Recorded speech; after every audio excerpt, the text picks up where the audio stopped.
Assalamualaikum warahmatullahi wabarakatuh. Pada pertemuan kali ini kita akan bahas tentang statistika dan probabilitas untuk uji hipotesis. Dalam uji hipotesis ini menentukan dalam sebuah penelitian. Nanti kita akan belajar bagaimana menentukan hipotesis penelitian. Oke. Seringkali masalah yang dihadapi ilmuwan itu bukan mengestimasi parameter populasi, tetapi lebih pada bagaimana pembentukan prosedur pengambilan keputusan. Kan yang diperoleh. Contohnya begini. Eh, Peneliti medis akan memutuskan berdasarkan data eksperimen akan minum kopi. Apakah minum kopi meningkatkan resiko kanker pada manusia? Nah, prosedur untuk melakukan penelitian seperti ini itu bagaimana? Itu. Yang kedua, peneliti akan memutuskan berdasarkan data apakah banyaknya tugas mempengaruhi hasil. Nah, prosedur untuk melakukan ini, pembentukan prosedur pengambilan keputusan itu seperti apa? Langkah pertama kita uji hipotesisnya. Oke. Pada setiap kasus, konjektur dapat diuji dalam bentuk hipotesis statistik. Ya, di mana nanti prosedur yang menuju pada diterima atau ditolaknya hipotesis statistik merupakan bagian penting dari statistik inferensial, yaitu disebut uji hipotesis. Nah, benar atau tidaknya suatu hipotesis statistika tidak pernah diketahui secara mutlak, kecuali mengambil data dari seluruh populasi. Ya tentunya tidak praktis atau kadang tidak mungkin dapat dilakukan kalau keseluruhan populasi. Sebagai gantinya, maka nanti diambil sampel yang representatif dari populasi yang digunakan untuk memutuskan pendukung atau tidak mendukung hipotesis tersebut. Petunjuk dari sampel yang tidak konsisten dengan pernyataan hipotesis membawa pada penolakan hipotesis. Sampel yang kurang representatif biasanya akan ditolak. Seperti itu. Peluang dalam uji hipotesis. Ketika menginterpretasikan hasil dari eksperimen, pertanyaan alami yang akan muncul adalah apakah hasil yang diperoleh bersifat kebetulan? Oleh karena itu, prosedur pengambilan keputusan harus memperhatikan peluang dari kesimpulan yang salah. Apa perbedaan hipotesis penelitian dan hipotesis statistik? Begini, hipotesis penelitian adalah pernyataan sementara yang merupakan jawaban dari pertanyaan penelitian yang didasarkan pada teori dan hasil penelitian terdahulu. Dan hipotesis statistik adalah pernyataan yang berkaitan dengan parameter populasi. Itu antara hipotesis penelitian dan hipotesis statistik. Awalnya hipotesis dibuat dengan harapan akan ditolak atau dibuat nol, sehingga membawa kepada istilah ada hipotesis nol. Akan tetapi sekarang bentuk ini dapat diaplikasikan pada sebarang hipotesis yang akan diuji dan dinotasikan dengan H0.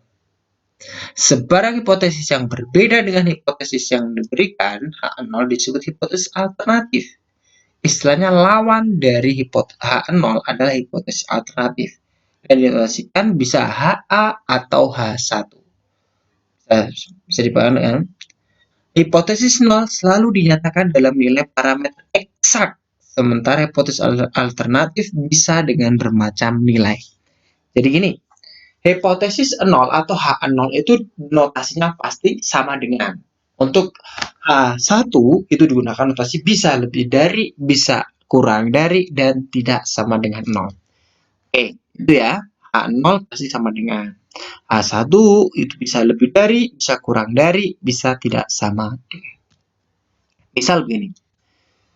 Misalkan theta adalah suatu parameter populasi dan theta 0 adalah suatu bilangan real. Ini parameternya. Nah, ketika H0-nya ini sama dengan dan H1-nya lebih dari, maka dinamakan uji pihak kanan. Atau istilahnya kalau dalam kurva seperti ini, maka dia ada di sebelah kanan. Tapi kalau uji pihak kiri, parameternya sama dengan 0, H0-nya sama dengan 0, H1-nya kurang dari, maka dia nanti kalau dalam sebuah itunya gini. Dia di sebelah kiri. Untuk uji dua pihak, maka ketika H0-nya sama dengan 0 dan H1-nya tidak sama dengan 0, nanti dia gunakan gini. Uji dua pihak total berarti ini 2 ekor. Ini pihak kanan, kalau kurang dari pihak kiri, kalau tidak sama dengan uji dua pihak. Uji yang akan digunakan tergantung dari hipotesis penelitian. Dan hipotesis penelitian harus terletak tepat di salah satu dari hipotesis statistik. Bisa di H0, bisa di H1. Hipotesis penelitian bisa diletakkan di H0, bisa diletakkan H1, tergantung nanti hipotesis penelitian yang ada. Seperti itu. Oke. Kesalahan tipe 1 dan tipe 2 dalam pengujian hipotesis statistik. Ada 4 situasi yang mungkin yang menyatakan keputusan yang dibuat itu salah atau benar. 4. Situasi tersebut digambarkan dalam tabel berikut. Terima H0, H0 benar, H0 salah. Terima H0 berarti H0 itu keputusan yang benar. H0 salah, kesalahan kedua. Tolak H0 berarti apa? H0 benar, salah, maka H0 salah. Ketika tolak H0, maka H0 salah. Penolakan H0 ketika H0 benar disebut kesalahan tipe 1. Penerimaan H0 ketika H0 salah adalah kesalahan tipe 2. Oke.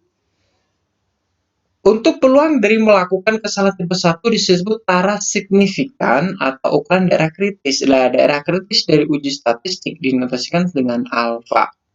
Daerah kritis itu ditentukan bisa 0,05, bisa 0,01. Bisa ini juga, tergantung nanti keadaan. Meskipun semakin kecil alfanya semakin baik, tetapi kadang tidak bisa menggunakan A sekecil mungkin dengan alasan tidak bisa mengkontrol variabel yang mempengaruhi. Ini ya tadi. Alfa memang sudah ada pakemnya, tapi untuk sosial biasanya 0,05, tapi untuk yang variabelnya bisa dikontrol luar biasa biasanya pakai menggunakan 0,01. Ini biasanya digunakan di dunia kesehatan. Ini di dunia kesehatan, yang ini di sosial biasanya, tapi kan tergantung keadaan. Kalau variabelnya tidak bisa dikontrol secara maksimal, dia lebih baik 0,05 seperti itu. Langkah-langkah pengujian hipotesis statistik. Tentukan H0 dengan nilai parameter yang sesuai. Kemudian tentukan apakah hipotesis penelitian terletak pada H0.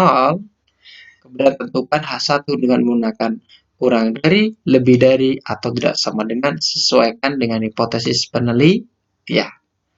Tentukan taraf signifikan, alfa digunakannya 0,05 atau 0,1 atau 0,1. Tergantung.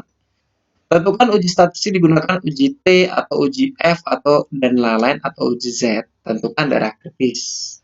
Ya, ini nanti yang penting kita tahu dulu. Menentukan nilai uji statistik dari data sampel.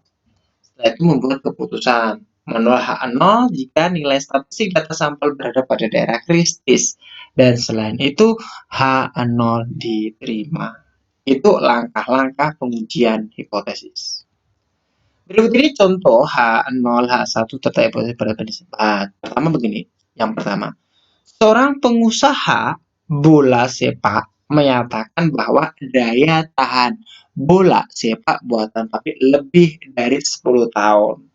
Berarti dari nomor 1 ini bisa kita simpulkan bahwa H0 adalah mu-nya sama dengan berapa? 10 tahun. H1 itu sama dengan mu lebih dari 10 pertanyaan. Hipotesis penelitiannya di mana? Hipotesis penelitian ada di H1. Untuk contoh 1, hipotesis penelitian ada di H1. Kemudian, untuk uji, jenis ujinya ini uji pihak sepihak. Atau bisa dikatakan ini karena dia lebih dari, maka dia uji pihak kanan. Seperti itu ya. Kalau kurang dari uji pihak kiri. Tapi kalau kita bilang hanya uji sepihak itu juga boleh. Atau uji satu arah juga boleh. Ya, ini dinamakan uji pihak kanan atau uji satu arah. Kalau lebih dari kurang dari dinamakan uji satu arah. Itu juga bisa. Oke, itu untuk yang nomor 1.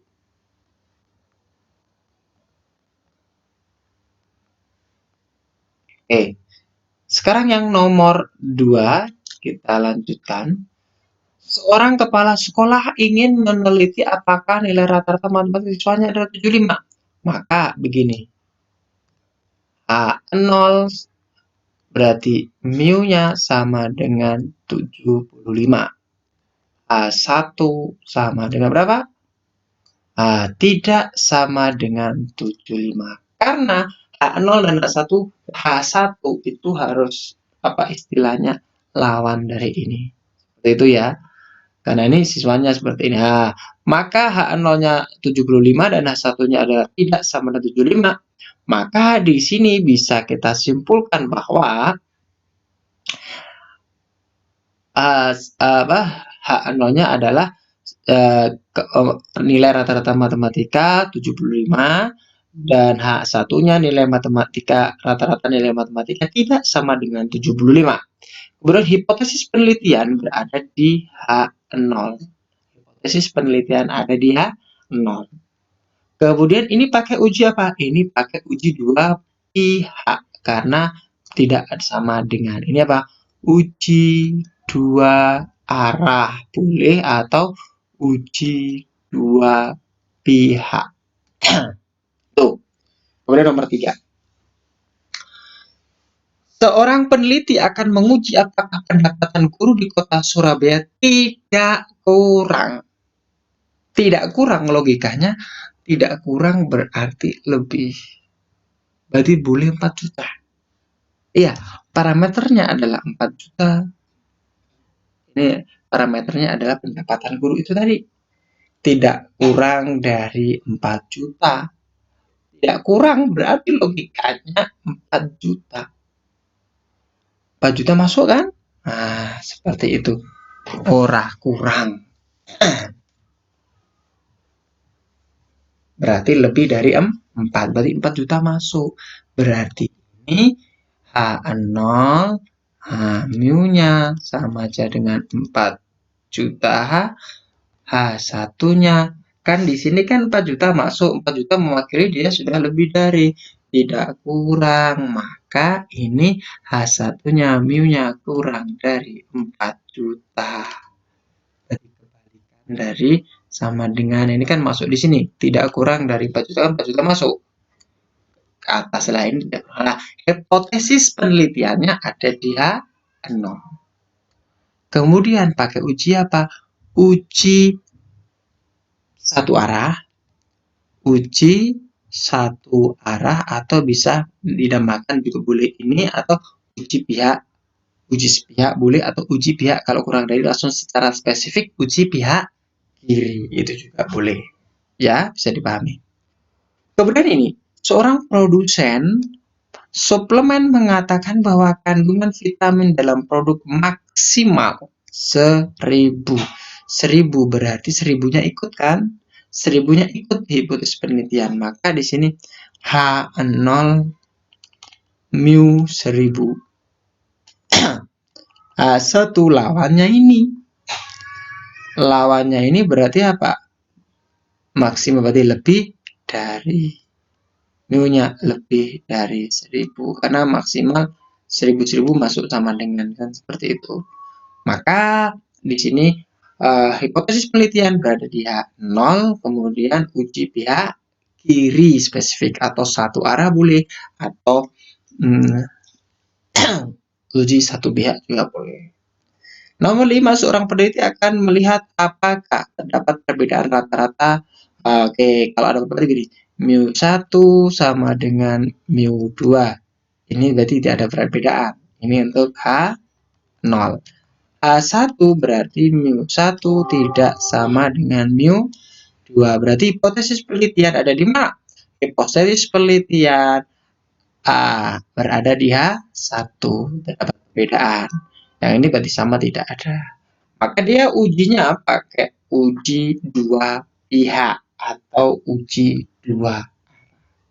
Ini bagaimana langkah menentukan H1, H0, dan letak hipotesis. Untuk latihannya ada di sini.